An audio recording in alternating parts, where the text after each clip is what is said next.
Hi, and welcome to this week's edition of the Philly Brutes Rugby Roundtable.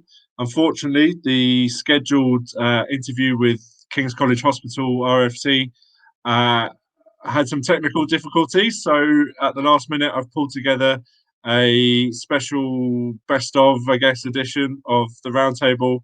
Each week at the end of the show, we ask everyone for their hopes and fears for Grassroots Rugby over the coming months, and we've pieced them all together and we've got an episode for you. We are going to record the King's College Hospital one again, hopefully over this weekend, so we'll get that out early next week, as quickly as we can. I'm really sorry, but we'll be back. Enjoy this sort of best of episode. Make sure you head to rugbystore.co.uk, use the promo code FYB pod for 10% off, and they've already got 10% off everything at the moment, so you can get yourself an extra 10% off. So enjoy the next the episode, and we'll see you soon. We talk about the grassroots of the game on this show. There's hundreds of clubs and thousands of players up and down the country who can't play and can't train. Do you have a message for them? It'll come back. It's not easy. It's tough times, but rugby is not about every single Saturday. It'll still be there for you, and it's not necessarily always on the pitch. Yeah. Pick up the phone, talk to your old mates, have a pint or something over the internet, whichever channel you want to put it on, and stay connected. Absolutely, couldn't put it better myself. So finally, last question. We ask everyone this: one fear and then one hope for this Gallagher Premiership season. On fear, well, as an ex-Leicester player, my fear is that Leicester get relegated, and my hope is that they don't. There you go. Special. I think that's time. All right, and finally, then, gents, the last question, as we ask everyone. Your hopes and your fears for Grassroots Rugby or the club in 2021. I guess. Do you want me to go first? Yeah. Go. I guess hopes and fears is I think probably everyone's probably said this, but I think it's around COVID and this season that I hope that we can get back to a lower tier where we can get back to training, back to seeing the lads, and hopefully playing some rugby again, getting some fitness back, and just looking forward to playing some sort of rugby, whatever form that may take. Currently looking at no scrums and no mauls, which will probably suit me as a sort of more mobile forward, but maybe not suit others. And then I guess not pointing any fingers. And I guess fears is that that we don't get back to rugby this year, or even if we do next year, that somehow the game's been affected. That a couple of people decide that that they don't want to play anymore, or we lose too many players. But to be honest, I'm more positive and more hopeful thinking. Like Woody touched upon, we've got a few younger lads joining the club now. We're still seeing lads down at training. I've not seen a massive downturn in player numbers or anything like that. So I think when rugby does return, I think we'll have guys on the pitch. We'll get back to enjoying playing together and just having fun out there. But yeah, I think that's it at the moment. It's just trying to hopes and fears. But I suppose as a fixture secretary, my hope is that this continues and I never have to organise a fixture again. My fear is that rugby comes back and all of a sudden I have to do something. And you, Rob? Well, yeah, someone asked me this the other day, so I'll go back to that. That was me. It was you, yeah. I didn't know when that article was coming out on your website. I don't know whether to blow it as an exclusive or to keep your powder dry on that. No, it's fine. Look, you say it. No, I think, like I say, I think mine's with Harry very much the same thing about making sure that rugby's there. But actually, my concern is I've played more rugby than I'm going to play going forward. I'm at that point. I mean, I'm 44 now, so I haven't got another 20 years of doing this. As much as I would like to, I just don't think it's going to be there. So my hope is that once we do get back, that all the clubs that I played against in the last 2 decades are still there. Because, as I said in that article to you, there's guys that I've known for 20 years and I've played against for 20 years, and I may not even know their first name and they may not even know mine. But I know that at the end of a game, we'll be in the bar and we'll have a drink, and across that 5 minutes, there'll be a little, there'll be a little catch up on a bit of news that we exchanged 2 or 3 years beforehand. And my hope is that as you get older and more ingrained into your club, the guys that you communicate with have a tendency to be more the linchpins of their clubs as well. So I hope that those guys are still around, because if those guys are still around, then it means that those clubs are still going. If those clubs are still going, it means that we've got an opposition. So as much as Harry's hope is that we can still play the game, we also need to have a hope that actually we've got people to play against. And my fear is that those people and those clubs aren't going to be there because they haven't, like us, we cut our cloth accordingly. We haven't got a clubhouse. We haven't got a pitch. I hope that our relationships are strong enough so they stay on. But you hear rumours of clubs that are struggling to pay their leases and so on and so forth. So my hope is those clubs are still there. My fear is that some of them won't be. And as much as we all bemoan the opposition, without that, we're just training. And it's fun when you've not done anything for a year, but it's now getting to the stages. That's all we've done since August. I want an oppo. I want an opposition. I want a game against somebody else. I want a game against somebody that I know. I want a game against somebody I know that picks me up by the scruff of the neck from the bottom of a ruck or a maul, and then you turn around and immediately recognise them, and you know that you're going to go and have a chat in the bar in about an hour's time. So that's my hope. My fear is that those occurrences are going to become less and less. We'll go around the table. I'll ask everyone this for one hope for Grassroots Rugby, all the club, and one fear for the next 12-month period. Ross, we might as well start with you. Give us your thoughts. So just the hope is that a lot of clubs come out of it with new ideas and new strengths that can either be shared or developed. Liz mentioned we've landed with this inter-house thing now, where any new member gets put in one of the 4 houses, very much Harry Potter style. But we're going to carry that on, and we wouldn't have got to that point. And it will help down the line when our age groups are struggling for fixtures. That coaches speak to coaches. So I just hope that ingenuity that other clubs will be doing their own things can carry on, and it doesn't just get left by the wayside. And then fear is, for the love of God, I hope that scrums and mauls aren't permanently abolished. I've got a sneaky feeling people like Chris Campbell and co will be lobbying hard to get scrums and mauls removed from the Premier game. That will never happen. I will, mate. Chris loves them. Neil, we'll come to you. Give us your hopes and fears for the next 12 months. Well, obviously, I hope everybody's staying safe and looking after themselves. But yeah, I think if we can keep the numbers we've got and bring the numbers up a little bit, then I think we will got through it in a fight, both in the financial way and also in playing side. The fear I have is that this goes on longer than we all think. I don't want to be a doom run. I think this is here to stay, and like I said, without scrum, I'm knackered. So You and me both. And the driving more, that's the main thing. You and me both. Thank you, Neil. And Chris. I mean, the hope is the same as everyone, is that we're back out on the field. We've got people playing, but more importantly than that, we're playing at Leicester Road in front of close to 1,000 people, which is what we get for the big games. And it's a proper feel to that Saturday afternoon, which everybody is missing. It's been coming up. It's been 9 months now, I think, since we had the first team fixture. So that's ultimately what we want to get back to.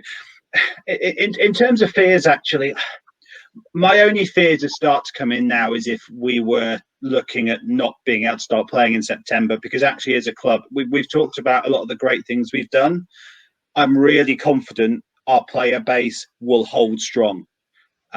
As long as we start going in September. It's only if that were to not happen that I would really start to worry about the future. But you know what? Even then, I'd still back us as a club to be ahead of the vast majority of others because of the people that we've got involved. Because that's what a rugby club is, isn't it? It's not, we've got really good facilities, but that's great. But it's the people who do the stuff that make a rugby club and keep the whole ship running.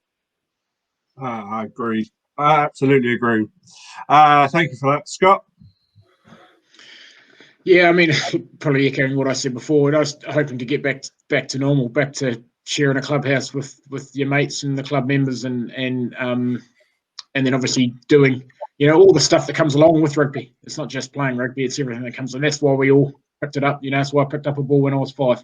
So nothing's changed. Obviously, we've got stuff to do on the field, and we've got games to win, etc. But the whole feel of the club is again what attracted me to Hinckley in the first place. So that's what I'm hoping for, and also hoping that no clubs have to close down or whatever, or regress, or I hope that every rugby club can come out of this, whether that's with the help of other clubs or with the RFU or whatever. So my fear probably is probably the young players.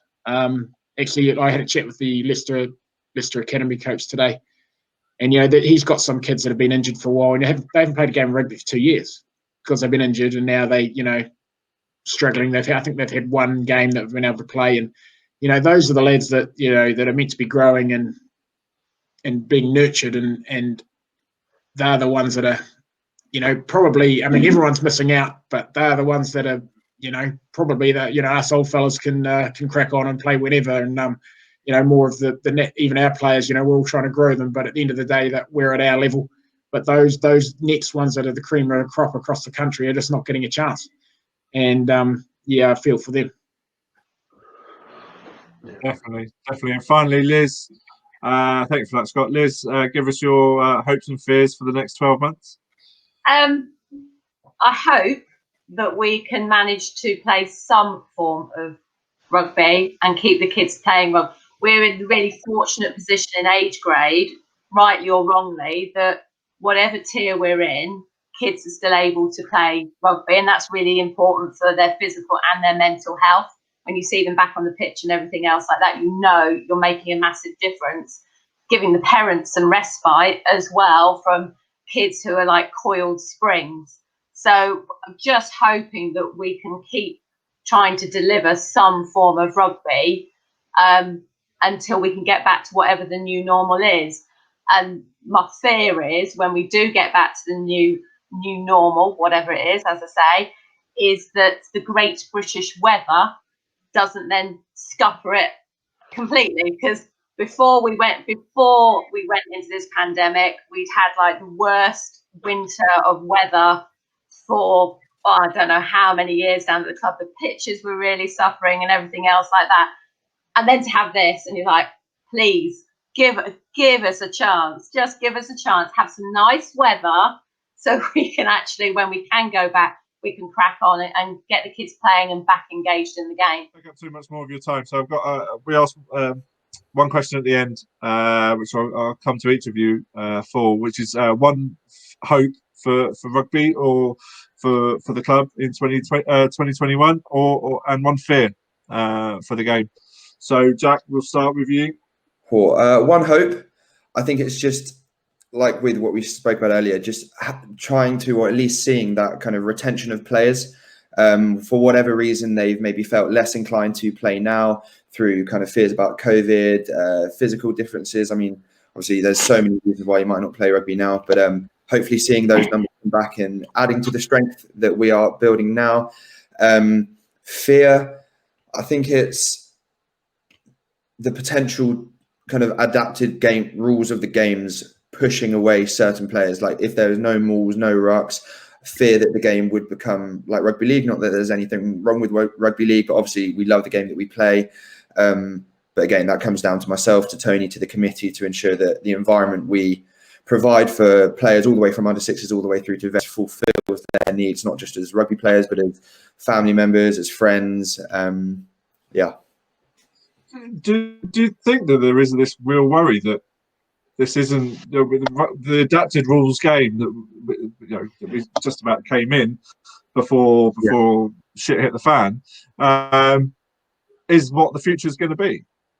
I'm not so sure. I think obviously we would like to get back to the kind of nuances of the game that we know we really enjoy and really like. And I think to not have that would take away from the game. Whilst I think in the short term, we would accept those changes because it's just that little step closer to doing what we really enjoy. I hope not. I think with everything going on as well at the moment with kind of concussion and tackle height, there are going to be further adaptations, I kind of assume. But to take away the scrum, the maul, to know that people kind of grew up kind of plying their trade and perfecting what they do, to take that away from them, I think would be pretty difficult. Definitely. Agree with you. Nick, give us one hope and one fear for the next 12 months. So I'd say my hope is that, we can keep the momentum going that we had throughout last season, like with the numbers, with our game plans, and just how well we did end that season that we were going through. The fear, I'm gonna echo Jack here. It's just that we all want to get back as players to the game that we have always played and that we love.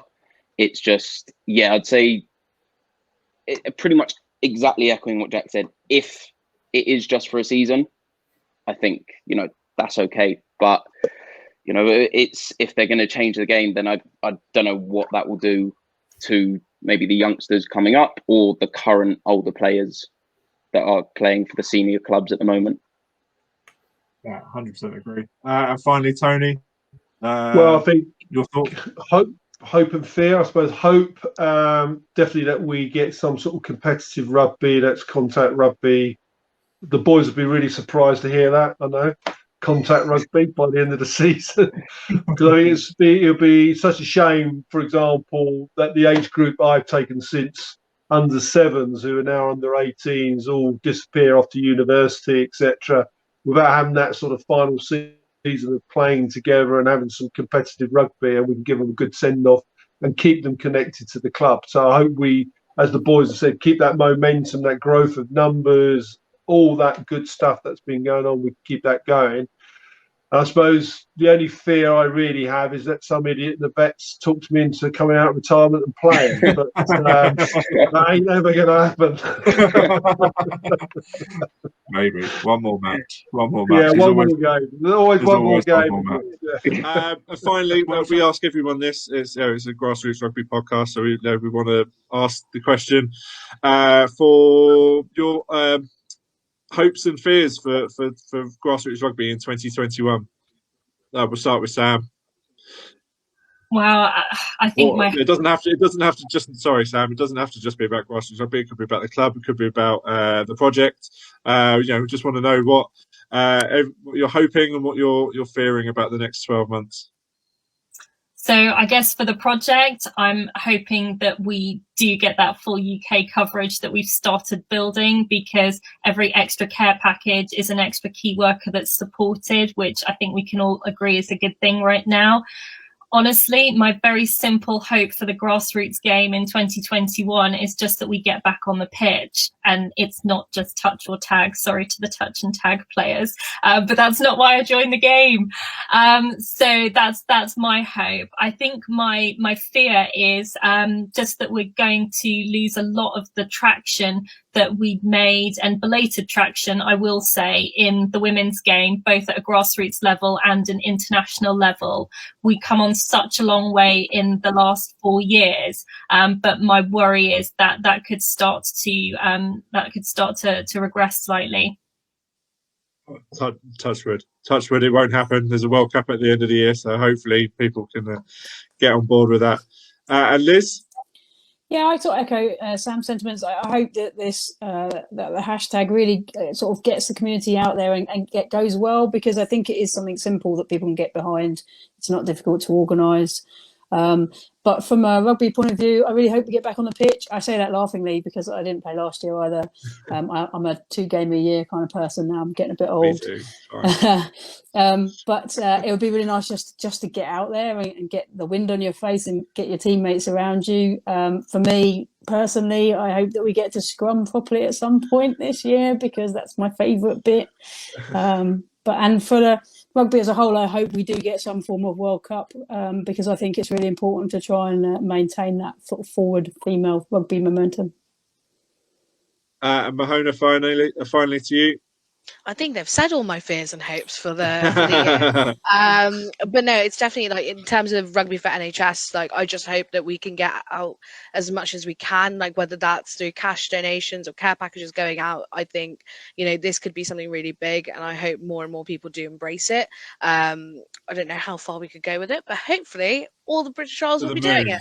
Yeah, it'll be great. But in terms of for rugby itself, I just want to get on a pitch and tackle someone, even if it's just my teammates, that's fine.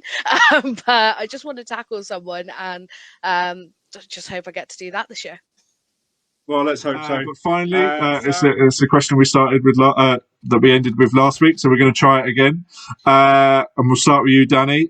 One hope and one fear for the grassroots game once we can get back.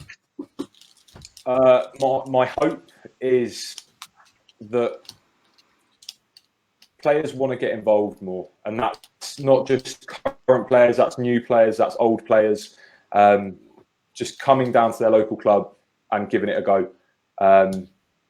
If the last kind of 8-9 months has showed us anything, it shows how beneficial physical activity is and needs to be for people. So that's my big hope. My fear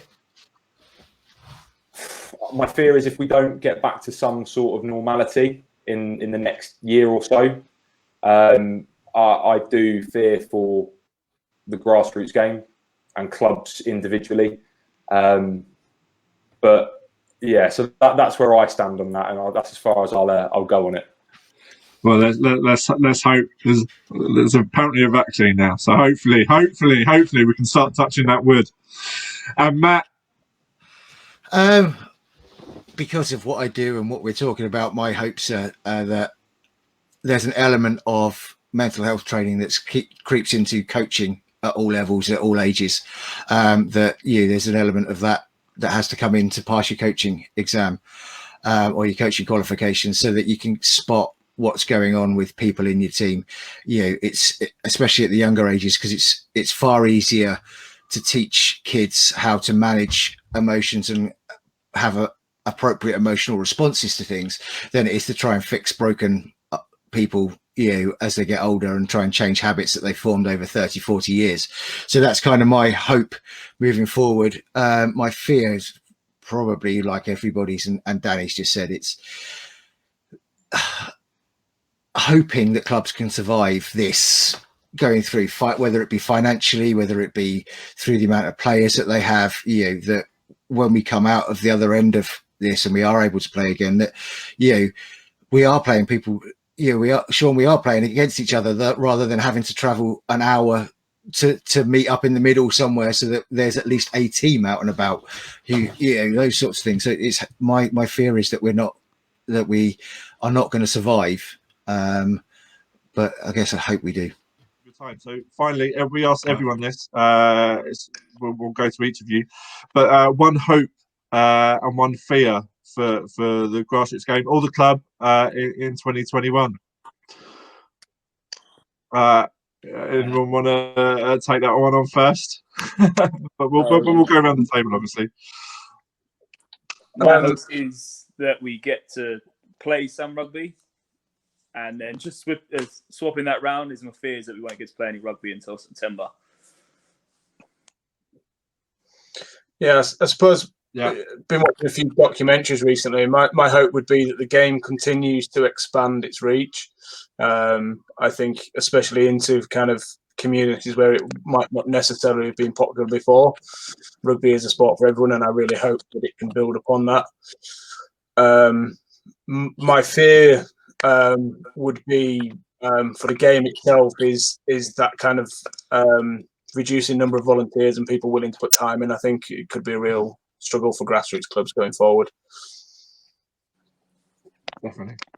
From my point of view, what I kind of hope for really is, that as Jack kind of mentioned, that the game comes back to life for us, and COVID doesn't know what date it is. We're right on the edge of it being a new year. It doesn't mean anything to COVID and a pandemic, but we can still have a good new year whenever that is, whether it's in March or May, and actually make sure that the Matt Ratana Foundation, that those things get instilled in the club.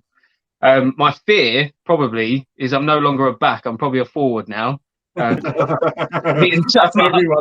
never been a forward. You will never be a forward, Craig. And actually, I'm just too pretty for it, Sean. And I can't be doing it. And I'm glad that the laws have changed. I don't have to get involved in too many rucks or anything like that. Finally. All right. Well, I think I'll start with my fear. My biggest fear is that these no scrum monarchies last too long.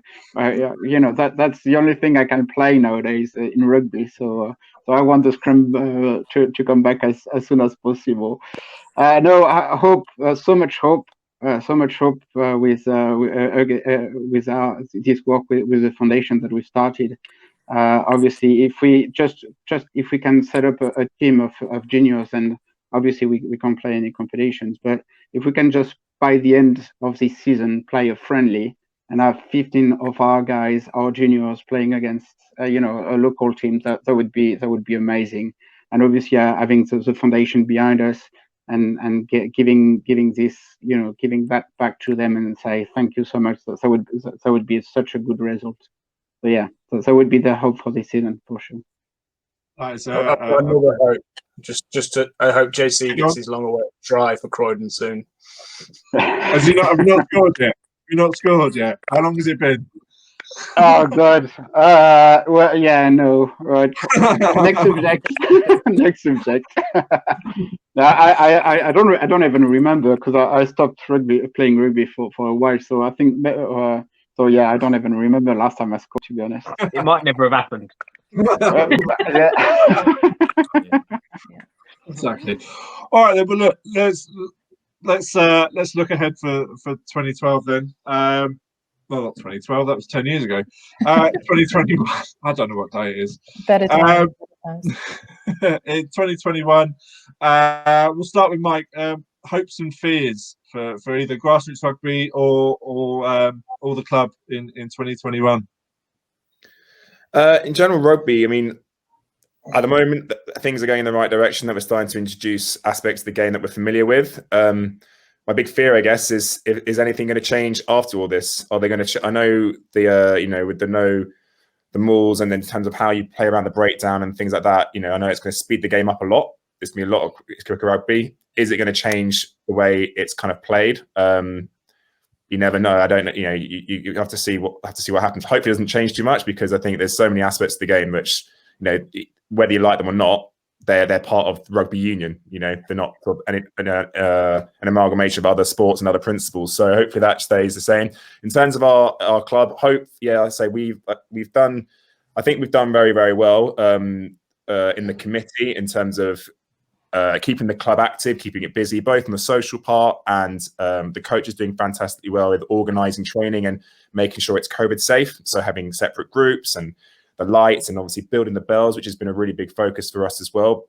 So we just hope that continues, and we hope we give off that impression that we are a very, very welcoming club, and we're going to keep welcoming brand new people to the club, and maybe people who've like Jake said, who've thought, rugby, I thought I'd hang my boots up. But actually, I've had a lot of time to think about it, how much we want to give it a go, and to give it a go in a club that's really fun, everyone's very welcoming, and we're kind of like a very tight-knit family. So that's kind of hope for it, and I'm hoping we're going to steer in that direction, really.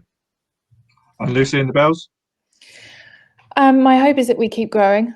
I'd love to see a seconds and a thirds from the Bells in the next couple of seasons, hopefully. My fears definitely sits with, I hope that women's rugby continues to get the visibility that it so well deserves, given how successful things have been for the squads over the last couple of years. And I hope that when there are, and touch wood, there are no decisions yet for anything to be scrapped, but if it is, it's not women's rugby and the sponsorship and support that goes into it. And I hope that that continues to remain as it is, because that visibility, having women's rugby on the BBC, for example, the amount of messages I got from individuals saying, oh my goodness, I have never watched that game and it was brilliant.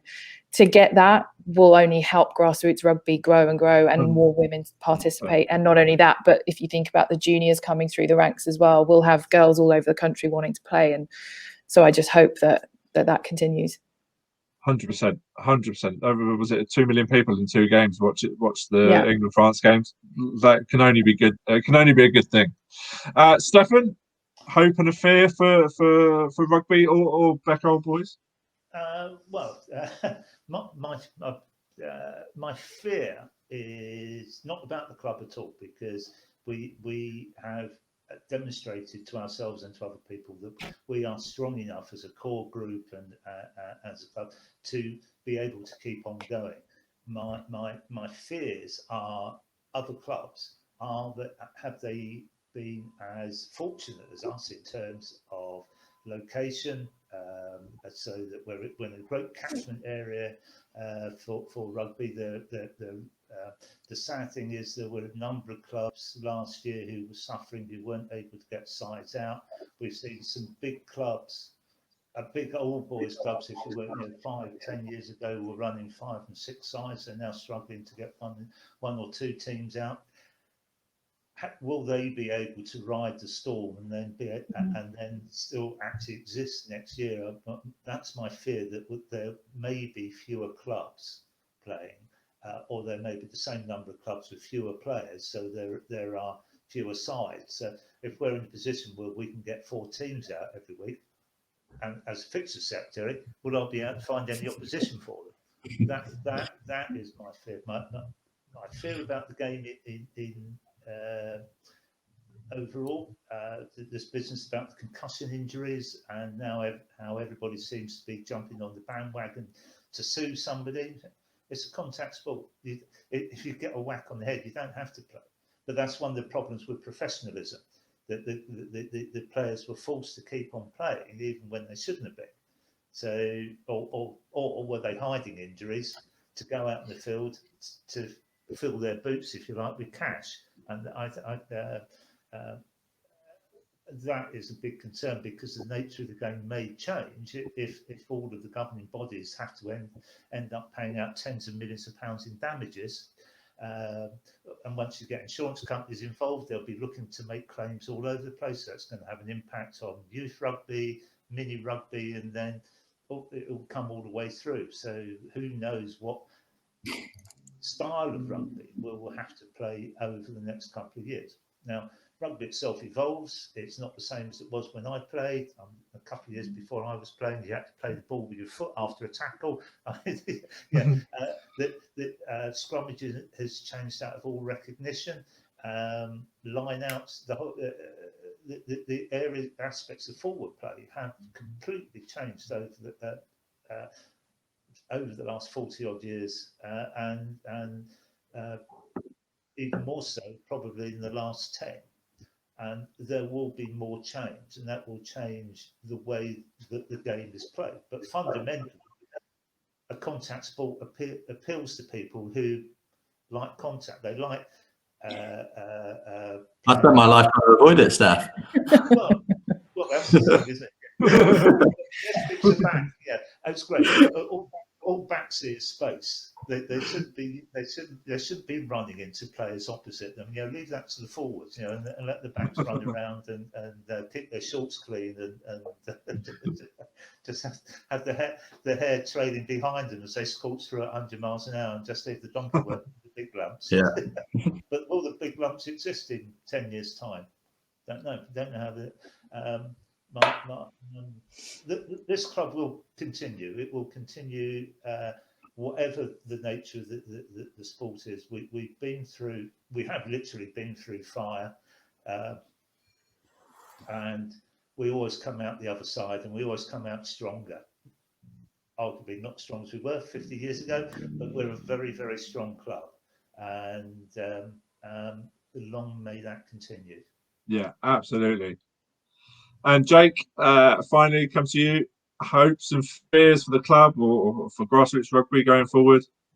Yeah, I think a fear for Grassroots Rugby is there's been a lack of money generated by the big England fixtures, and a lot of that money goes towards Grassroots Rugby. And I think rugby does have a problem at the moment with representation, and that's with touching on what Lucy said, with female representation in the sport, kind of openness with race, sexuality. And I don't think rugby does enough to ensure that everyone has a good opportunity to get involved in the sport. And I absolutely love playing rugby. I've got some of my best mates through rugby clubs in London and back home.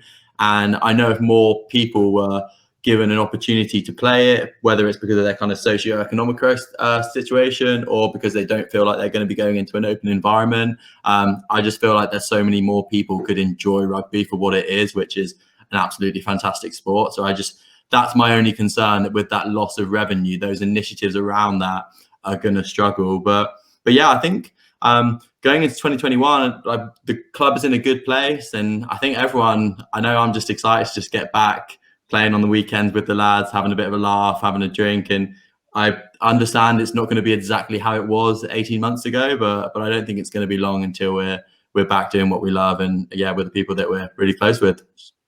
But I'm going to ask each of you what one hope and one fear that you've got for rugby at our level post this December lockdown. I will start with you, Gareth. If one hope and one fear. I think probably the biggest fear I have is that when rugby comes back, that it's not rugby union, that it's turned into, essentially rugby league, something like that. We play rugby union for the specific reasons of, the proper contact, the scrumming in the morning and everything like that. So that's my biggest fear, obviously, along with losing players. My biggest hope is that we just get back playing, and as quickly as possible. That's all you can hope with, because I think once we give them that green light, everything will be okay, because everyone will just jump on board and be like, yes, we're back now. And then I think we'll be able to sort of build and look behind on what's everything's happened, and going forward, actually learn from it as well. Yeah, Jess, one hope and one fear. Yeah, I mean, I do share Gareth's fear. It's front row union in here, so I think that's a fear we share. But I think my main fear at the moment is how quickly we're actually able to get out of this lockdown so that rugby can resume. I think the furlough schemes today has been announced that it's extended till March, which has obviously put a fear in the back of my mind that we might be in lockdown for a little bit longer than early December, and therefore what potential ramifications does that have for the game and community sports as a whole, and indeed the clubs, and how can we best support sports clubs through this time. But I think my biggest hope when we return is that coaches, clubs and players see this as an opportunity now, as a free pass, to be as creative as they possibly want to be. You go mad. We don't have to stick to the set league structure.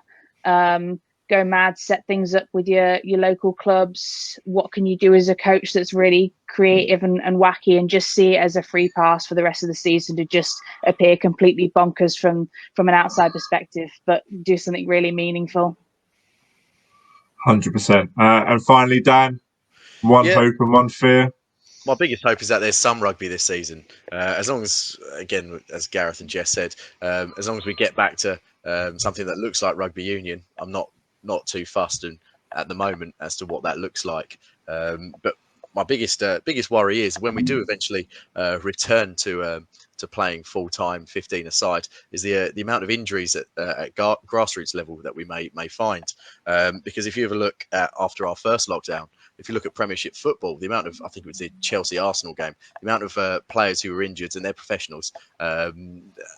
The amount of players that were injured in the first 20, 25, 30 minutes was unbelievable. So having this elongated time out of rugby, our bodies are not going to be used to it. We're not going to have the old iron bodies anymore. And it's going to be, the first games are going to be brutal because everybody's either going to be fitter or fatter than they were previously. The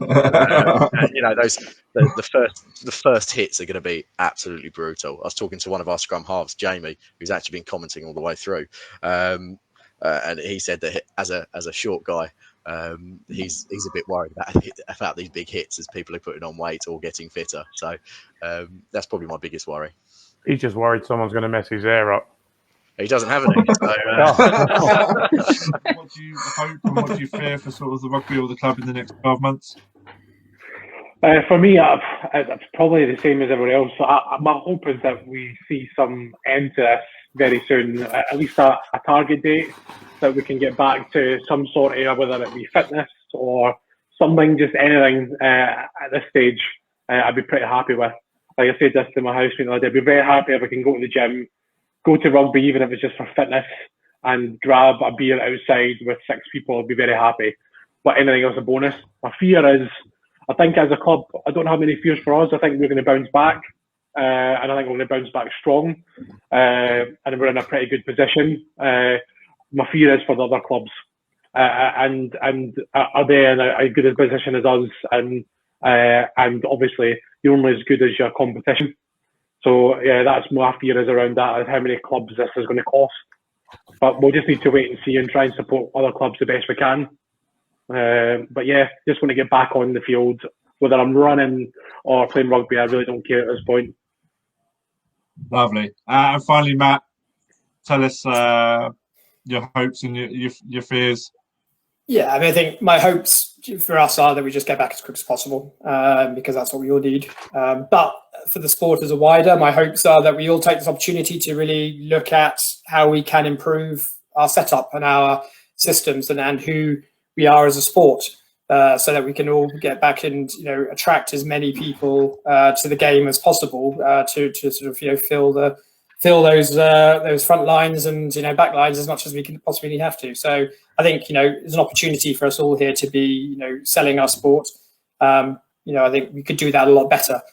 My fears are very similar to Brian, is which clubs aren't going to make it through, and how long is this going to take before we sort of lose people and the experience and the knowledge in the sport from people that just won't come back and feel that they've had their time. So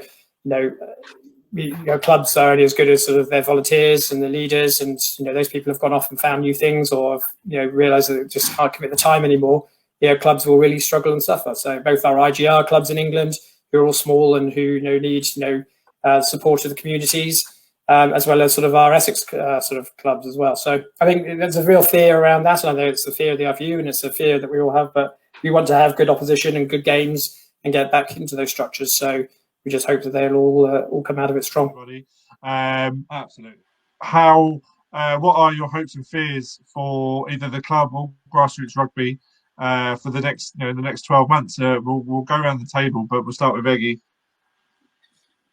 So, for us as a club, being on the committee and everything now, we couldn't be in a stronger position than what we are.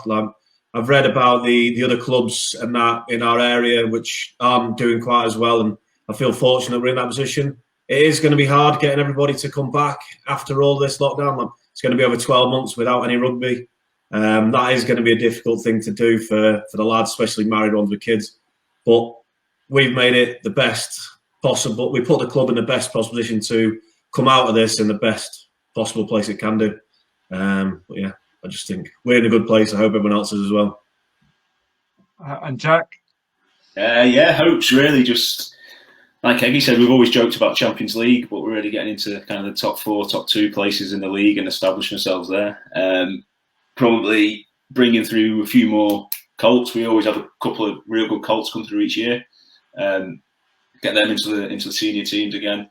And then the fears, I think, are just that first contact with a big number 3 running down me.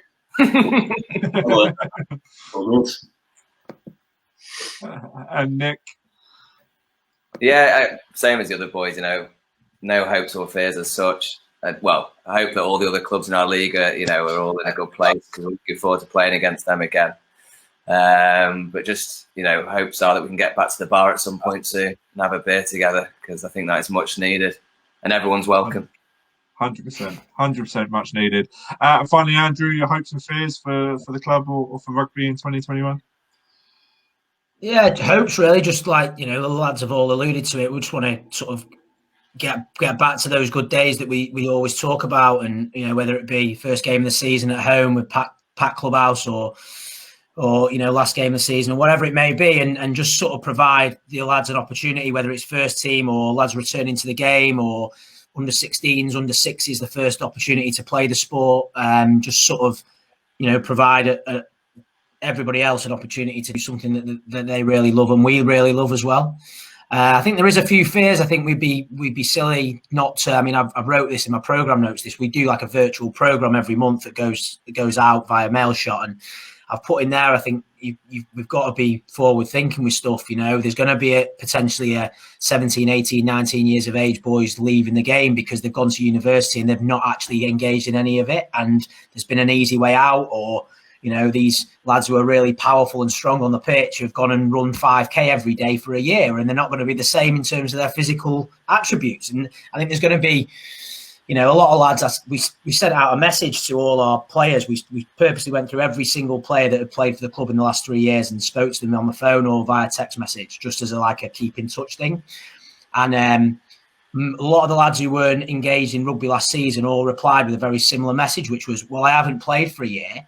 And I said, well, neither has anyone else. So it's the best way to come back, because you're all on the same level playing field. So actually, there's that as well to consider. But look, I'm sure clubs in and around the community, up and down the country, have got little plans, and what works for us doesn't work for someone else, And I think everyone's in it together, really. As long as you've got a reasonable set of lads and women and committee members around you, I think we'll be in a good place as a sport in general.